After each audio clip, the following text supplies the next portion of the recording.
నమస్కారం, రాకీ న్యూస్కి స్వాగతం. ముందుగా హెడ్లైన్స్.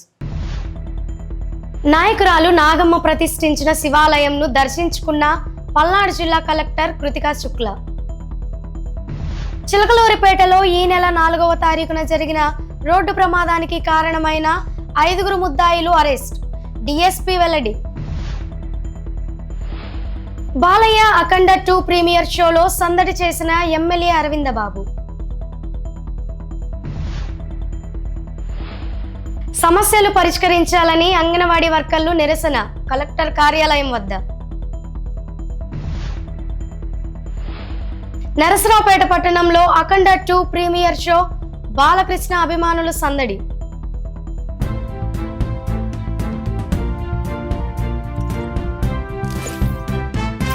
పల్నాడు జిల్లా దాచేపల్లి మండలం గామాలపాడు గ్రామంలో 11వ శతాబ్దంలో నాయకురాలు నాగమ్మ నిర్మించిన శివాలయాన్ని పల్నాడు జిల్లా కలెక్టర్ సందర్శించారు.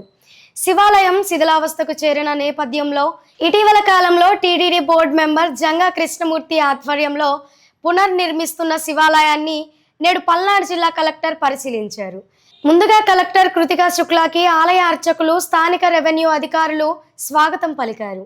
అనంతరం కలెక్టర్ కృతికా శుక్లా ఆలయంలో ప్రత్యేక పూజలు నిర్వహించారు. పుష్పమేకం పురుషం దేవతే పతే విస్తస్యాస్తే స్వరగం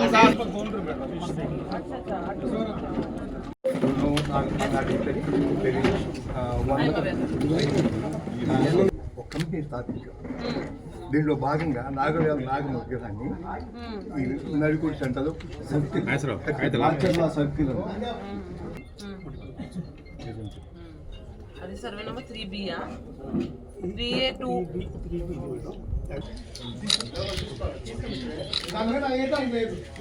మహీంద్రా ట్రాక్టర్ల లోడుతో వెళుతున్న కంటైనర్ లారీని కారులో వచ్చి 5 ఆపారు. డ్రైవర్ని కొట్టి అతని వద్ద డబ్బు తీసుకెళ్లడానికి లారీ ఆపారని Narasaraopet in-charge DSP Hanumantharao media సమావేశంలో తెలిపారు.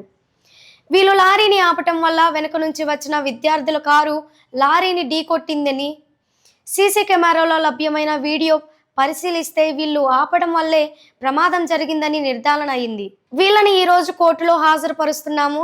రిమాండ్ వేసిన తర్వాత కస్టడీకి తీసుకొని మరింత సమాచారం రాపడతామని, వీళ్ళ మీద మర్డర్ కేసు నమోదు చేశామని, వీళ్ళపై గతంలో చాలా కేసులు ఉన్నట్టు తెలిసిందన్నారు. తండ్రి సహకారం కూడా ఏమీ లేదని డిఎస్పీ తెలిపారు. ముద్దాయిలు మదమంచి వెంకట అనుజ్ఞ నాయుడు 32, చిట్టి మహేష్ 29, బెల్లంకొండ గోపి 31, షేక్ నబీ బాషా 25, నాలి వెంకటరావు 38లను మీడియా ముందు ప్రవేశపెట్టారు.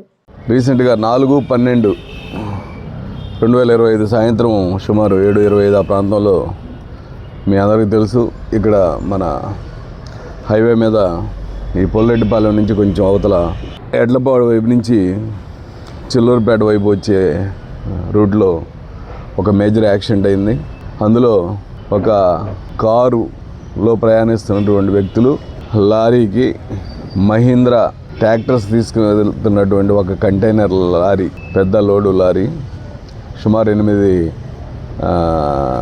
ట్రాక్టర్లు ఉన్నాయి అందులో, మహీంద్రా ట్రాక్టర్లు. ఆ ట్రాక్టర్లు తీసుకెళ్తున్నటువంటి కంటైనర్ లారీని వెనక నుంచి బాగా స్పీడ్గా హిట్ చేయడం జరిగింది. దాంతో అక్కడ స్పాట్లో మొత్తం 4 చనిపోయారు. ఒక అతను హాస్పిటల్లో చనిపోయాడు. చనిపోయిన వాళ్ళు వచ్చేసి మేడగం రామిరెడ్డి మరియు అతని శిష్యులు. వీళ్ళంతా కూడా ఇంజనీరింగ్ కాలేజీ స్టూడెంట్స్. ఇదంతా కూడా మీ అందరికీ తెలుసు. అయితే ఇందులో అన్ఎక్స్పెక్టెడ్గా మనకి తెలియవచ్చింది ఏంటంటే, అక్కడ నేషనల్ హైవే వాళ్ళ సీసీ కెమెరాలు మనకి అవైలబుల్ అయినాయి. వెంటనే మా ఎస్ఐ గారు, నాదెండ్ల ఎస్ఐ గారు వాటిని తీసుకోవడం జరిగింది. తీసుకొని మాకు చూపించిన దాని మీద చూస్తే లారీ ఏదైతే మహీంద్రా ట్రాక్టర్స్ని లెఫ్ట్కి తీసుకెళ్తా ఉందో, అంటే వెళ్తా ఫస్ట్ లైన్లో వెళ్ళి అతను సడన్గా లెఫ్ట్కి తిప్పాడు. ఎందుకు తిప్పాడు, అక్కడ తిప్పాల్సిన అవసరం ఏమొచ్చింది, అక్కడ స్టాపింగ్ పాయింట్ కూడా లేదు కదా లారీ అని మేము వెరిఫై చేసినప్పుడు, దానికంటే ముందు ఈ వెనక చూపిస్తున్న ముద్దాయిలు ప్రయాణిస్తున్నటువంటి కారు, ఆ కారులో వీళ్ళు ఆ వెనక నుంచి వచ్చి ఫాస్ట్గా వచ్చి కారుని బైపాస్ చేసి ముందుకు వచ్చేసి ఇందులో ఇటు సైడ్ నుంచి ఇతను కనిపిస్తున్నటువంటి దాంట్లో వెనక అతను A1 మదమంచి వెంకట అరంజనాయుడు, అతని అనుంగు శిష్యుడు పుల్లంశెట్టి మహేష్ అని ఈ రెండో అతను ఏం చేశాడంటే డ్రైవింగ్ ఏమో ఇతను చేస్తున్నాడు A1 వెంకటనాయుడు. అతను డ్రైవింగ్ చేస్తామంటే ఇతను పక్కన చేయబెట్టి ఇట్లా ఆపాడనమాట. ఇట్లా అంటుండేసరికి ఓహో నన్ను ఏదో పక్క రమ్మంటున్నారని అతను సడన్గా మహీంద్రా ట్రాక్టర్స్ తీసుకెళ్తున్నటువంటి కంటైనర్ లారీ అతను మహారాష్ట్ర అతను డ్రైవరు, అతనికి తెలుగు కూడా రాదు సరిగా. సో అతను తిప్పడం జరిగింది. ఆ తిప్పే క్రమంలో అతను ఇంకొంచెం లాంగ్ వేలో తిప్పితే బాగుండేది. ఆ అవకాశం ఇవ్వలేదు వీళ్ళు ఏంటంటే ఇమ్మీడియట్లీగా వాడిని ఆపాలి, వాడిని కొట్టి ఏదైనా తీసుకోవాలన్న ఉద్దేశంతో ఆపినట్టు మా దర్యాప్తులో తేలింది. ఆ క్రమంలో అతనికి ఎక్కువ స్పేస్ ఇవ్వకుండా సడన్గా వీళ్ళు ముందెళ్ళి లారీ పెట్టేసి ఏడకు రా అని చెప్పి సిగ్నల్ ఇచ్చినందువలన ఆ కంటైనర్ లారీ పట్టేంత స్పేస్ లేని పరిస్థితుల్లో అతను కొంచెం స్లోగా తిప్పడం జరిగింది. ఈలోపు ఈ యొక్క ఇంజనీరింగ్ కాలేజ్ స్టూడెంట్స్ ప్రయాణిస్తున్నారు. వాళ్ళు వినుకొండ వెళ్ళడానికి వెళ్తూ ఉన్నారు గుంటూరు నుంచి. వీళ్ళు వెనక నుంచి కొంచెం వాళ్ళేం పెద్ద స్పీడ్ అయితే లేరు వాస్తవంగా. ఆ కారు స్పీడ్ అక్కడ మనకు హైవేలో 70-80 మధ్యలోనే ఉంది, ఎక్కువ స్పీడ్ అయితే లేదు ఆ ఇంజనీరింగ్ కాలేజ్ స్టూడెంట్స్ ప్రయాణించేటువంటిది. మరి 70 కిలోమీటర్లలోనే వచ్చి తగిలిందంటే ఇతను ఏం చేశాడు, సడన్గా స్లో అయ్యాడు. కంటైనర్ లారీ ఎందుకు స్లో అయ్యాడంటే వీళ్ళ సిగ్నల్ వలన వీళ్ళు వెళ్ళి ఎక్కువ స్పేస్ ఇవ్వకుండా వెంటనే ఆపినందువలన వాళ్ళ కారు వెంటనే ఆపారు. అందువలన ఈ ప్రమాదం జరిగింది. ఉత్తరాంధ్రలో నిర్మితమవుతున్న పోర్టులు, ఎయిర్పోర్టులు, ఐటీ కంపెనీలకు సంబంధించి వివిధ ప్రాంతాల్లో జరుగుతున్న నిర్మాణాలన్నీ హెలికాప్టర్ ద్వారా సీఎం చంద్రబాబు పరిశీలించారు.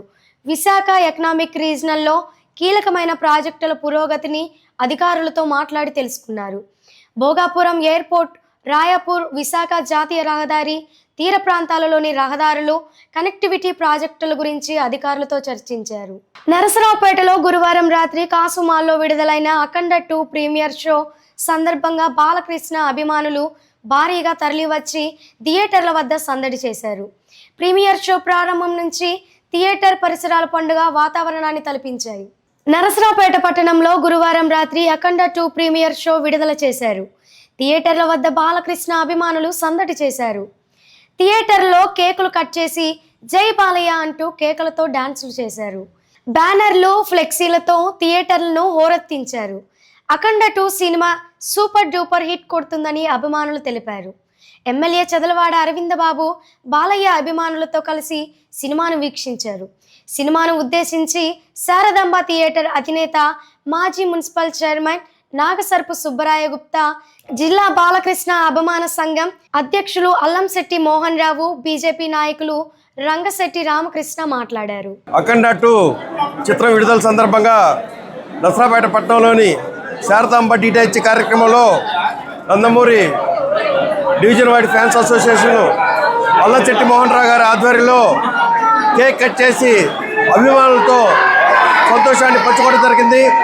ఈ కార్యక్రమంలో నరసరావుపేట గౌరవ శాసనసభ్యులు డాక్టర్ చదలవాడ అరవింద్ బాబు గారు, మాజీ మున్సిపల్ చైర్మన్ నాగసర్పు గుప్తా గారు, కపిల విజయ్ కుమార్ గారు, బీజేపీ, జనసేన, తెలుగుదేశం కూటమి నాయకులు, సభ్యులు, కార్యకర్తలు, ఎస్సీ, ఎస్టీ, బీసీ, మైనార్టీ నాయకులు, కార్యకర్తలు అందరూ పాల్గొనడం జరిగింది. బాలకృష్ణ అభిమానులందరం కూడా మరి అఖండ 2 సక్సెస్ అవ్వాలని కోరుకుంటున్నారు. అట్లానే అఖండ 2 కూడా అఖండ 1 మిగతా పిక్చర్ల కన్నా సక్సెస్ అవుద్ది. అట్లాగే మన ఎమ్మెల్యే గారు డాక్టర్ చదలవాడ అరవింద్ బాబు గారు 9 గంటలకే మన హాల్కి వచ్చి అఖండ 2 సినిమా చూడాలని కేకులు కూడా కట్ చేసి ఇక్కడ అభిమానులందరూ కూడా మరి పంచడం జరిగింది. నరసరావుపేట మన స్థానిక dynamic MLA doctor Chadalavada Aravind Babu గారు ఈరోజు ప్రీమియర్ షోకి రావటం, ఈ సినిమా సూపర్ హిట్ అవటం శుభదాయకం. అలాగే రాబోయే రోజుల్లో కూడా బాలయ్య బాబు నటించిన ప్రతి చిత్రం కూడా సూపర్ హిట్ కావాలని, అలాగే మన అరవింద్ బాబు గారు చేసే కార్యక్రమాలు కూడా ఈ సినిమాలాగే సూపర్ హిట్ కావాలని కూడా ఆశిస్తూ ఉన్నాం. నరసరావుపేట మేరీ కర్జ్ memorial centenary town Baptist church నూతన మందిర ప్రతిష్ట ఆరాధనలలో భాగంగా ఈరోజు జ్యోతి ప్రజ్వలన ర్యాలీ ఘనంగా నిర్వహించారు. క్రిస్టియన్ పాలెం నుండి ప్రారంభమైన ఈ ర్యాలీ నూతన టౌన్ బాప్టిస్ట్ చర్చికి చేరుకుంది. ప్రతిష్ఠ వేడుకల సందర్భంగా చర్చి సభ్యులు, విశ్వాసులు, యువత పెద్ద సంఖ్యలో పాల్గొన్నారు.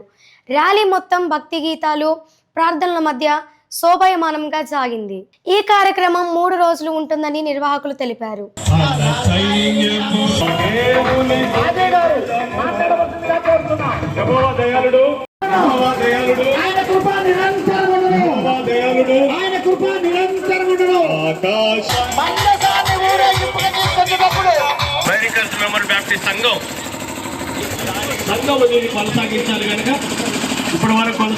అమెరికాస్ మెమోరియల్ బ్యాప్టిస్ట్ సంఘం మరి నూతన మందిర ప్రతిష్ఠ సందర్భంగా క్రిస్టియన్ పాలెంలోని సిల్మాన్ మెమోరియల్ ప్రార్థనా స్థలం నుండి టౌన్ చర్చ్ వరకు కృతజ్ఞత ర్యాలీ నిర్వహించడం జరిగింది.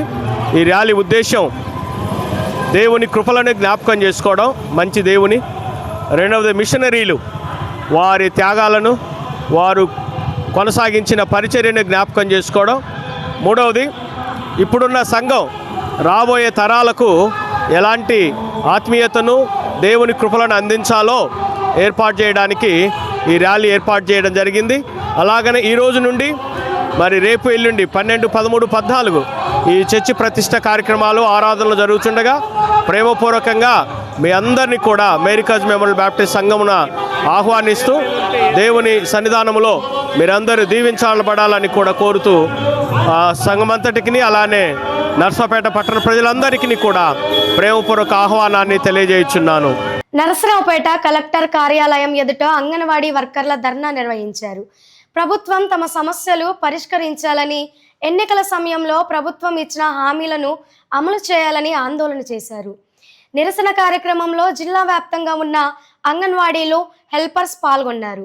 ఈ సందర్భంగా సిఐటియు జిల్లా ఉపాధ్యక్షుడు విజయ్ కుమార్ మీడియాతో మాట్లాడుతూ ప్రభుత్వం నిర్లక్ష్యం కారణంగా అంగన్వాడీలు రోడ్డెక్కాల్సిన పరిస్థితి ఏర్పడింది.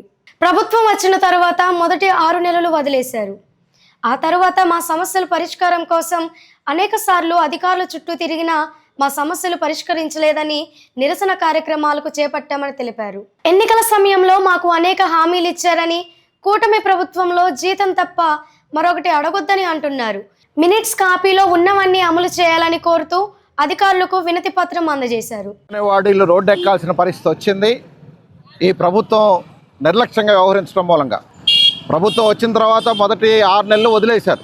6 నెలల నుంచి ఇప్పటికీ దాదాపుగా ఒక 30 సార్లు కమిషనరేట్ చుట్టూ తిరిగి, మంత్రుల చుట్టూ తిరిగి అలసిపోయినటువంటి కార్మికులు, ఆ కార్మిక సంఘం ఇంకెన్నాళ్ళు మనం ఎదురు చూడాలి వేతనాల కోసం అని చెప్పేసిన కార్మికుల కోరిక మేరకి, అంగన్వాడీ కార్యకర్తల కోరిక మేరకి ఈరోజు రాష్ట్ర వ్యాప్తంగా కలెక్టర్ కార్యాలయం వద్ద ధర్నాలకు పిలిపించారు. ఏమిటి వాళ్ళు డిమాండ్ చేస్తుంది?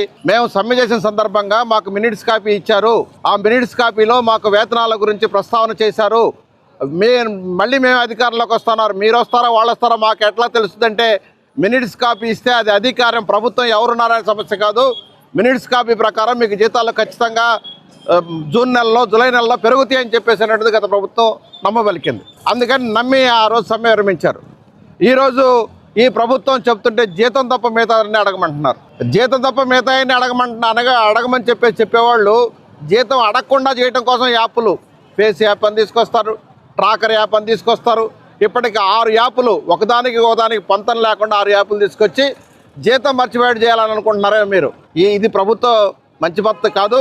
అందుకని మినిట్స్ కాపీలో ఉన్న వాటన్నింటినీ అమలు చేయాలి. అదేవిధంగా పక్కన తెలంగాణలో మనకన్నా జీతం ఎక్కువ ఉంది.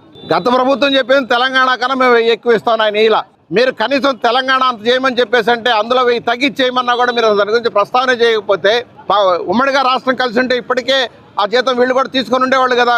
అందుకని రాష్ట్ర విభజన అంగన్వాడీలకు కూడా శాపంగా మారటం ఎలా సాధ్యం? అందుకని మీరు వెంటనే జీతాల గురించి ప్రస్తావన చేయాలనేది మొదట ఈరోజు అంగన్వాడీలు డిమాండ్ చేస్తున్నారు. రెండవది, తెలంగాణలో వేసవి సెలవులు ఇస్తారు, కానీ మన రాష్ట్రంలో వేసవి సెలవుల్లో 15 రోజులు అంగన్వాడీ టీచర్లు, 15 రోజులు అంగన్వాడీ ఆయాలంటారు. అంగన్వాడీ కార్యకర్తలకి మొదటి 15 రోజులు తీసుకుందామంటేనేమో మొత్తం అంతా కూడా వాటికి సంబంధించినటువంటి గుడ్లు, పాలు, ఫీడింగ్ ఇవన్నీ తీసుకోవాలి. అందుకని మొదటి 15 రోజులు వీళ్ళు తీసుకుంటే 4-5 రోజులు అవి తీసుకోవడానికి అయిపోతుంది. లేదు చివరి 15 రోజులు తీసుకుందామని చెప్పేసి అంటే నెలాఖరికి సెక్టార్ మీటింగ్లు పెడతారో, సెక్టార్ మీటింగ్లో రిపోర్ట్లు ఇవ్వాలి, ఎప్పుడు మీరు వీళ్ళకి సెలవులు ఎప్పుడు. రెండోది, పిల్లలేమో ఇళ్ళకాడ ఉంటారట, వీళ్ళు మాత్రం 4 దాకా సెంటర్లో ఉన్నారట. వేసవి కాలం, మండు వేసవిలో సెలవుల్లో ఎందుకు ఉండాల్సిన అవసరం ఏంటనేది ఈరోజు మేము అడుగుతా ఉన్నాం. ఖచ్చితంగా 4 రోజులు పక్కన తెలంగాణ రాష్ట్రం ఇచ్చినట్టుగా 4 రోజులు అంగన్వాడీ సెంటర్లకు కూడా సెలవు ఇవ్వాలని చెప్పేసి మేము ఈరోజు రెండో డిమాండ్ చేస్తూ ఉన్నాం. మూడవది, ఈరోజు సెల్ ఫోన్లు వచ్చినాయి అంటున్నారు, నిన్న ఇస్తామన్నారు, ఇవాళ ఇస్తామన్నారు, ఇవాళ రేపు ఇస్తారు, అది సమస్య కాదు. ఏమిటంటే దాన్ని ఆన్లైన్ చేయలేదట. మరి ఆన్లైన్ చేయడానికి ఎన్నాళ్ళు పట్టుద్ది?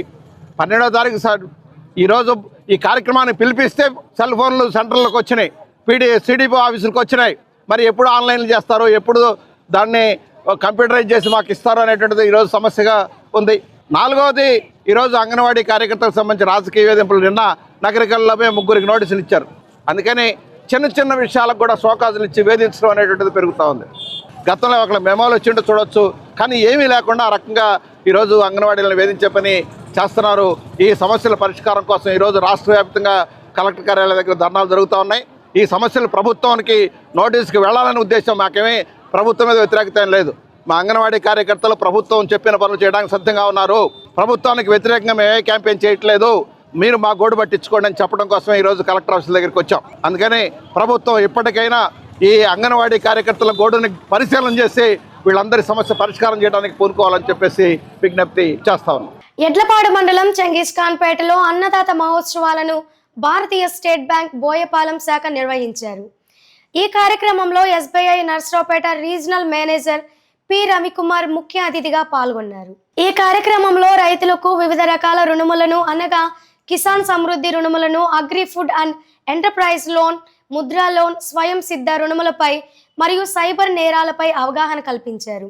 ఈ కార్యక్రమంలో గ్రామ సర్పంచ్ ఆంజనేయులు, నీటి సంఘాల అధ్యక్షులు Anjaneyulu, SBI Narasaraopet chief manager Sripal, Boyapalem శాఖ మేనేజర్ మురళి, నళినీకాంత్, కిరణ్ మరియు గ్రామ రైతులు, మహిళలు పెద్ద ఎత్తున పాల్గొన్నారు. ఈ కార్యక్రమంలో 79 మంది 3.70 కోట్ల రుణములను కొరకు దరఖాస్తు చేసుకున్నారు.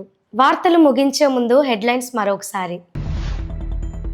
నాయకురాలు నాగమ్మ ప్రతిష్ఠించిన శివాలయంను దర్శించుకున్న పల్నాడు జిల్లా కలెక్టర్ కృతికా శుక్ల. చిలకలూరిపేటలో ఈ నెల 4వ తారీఖున జరిగిన రోడ్డు ప్రమాదానికి కారణమైన 5 ముద్దాయిలు అరెస్ట్, డిఎస్పీ వెల్లడి. బాలయ్య అఖండ 2 ప్రీమియర్ షోలో సందడి చేసిన ఎమ్మెల్యే అరవింద బాబు. సమస్యలు పరిష్కరించాలని అంగన్వాడీ వర్కర్లు నిరసన కలెక్టర్ కార్యాలయం వద్ద. నరసరావుపేట పట్టణంలో అఖండ 2 ప్రీమియర్ షో, బాలకృష్ణ అభిమానులు సందడి.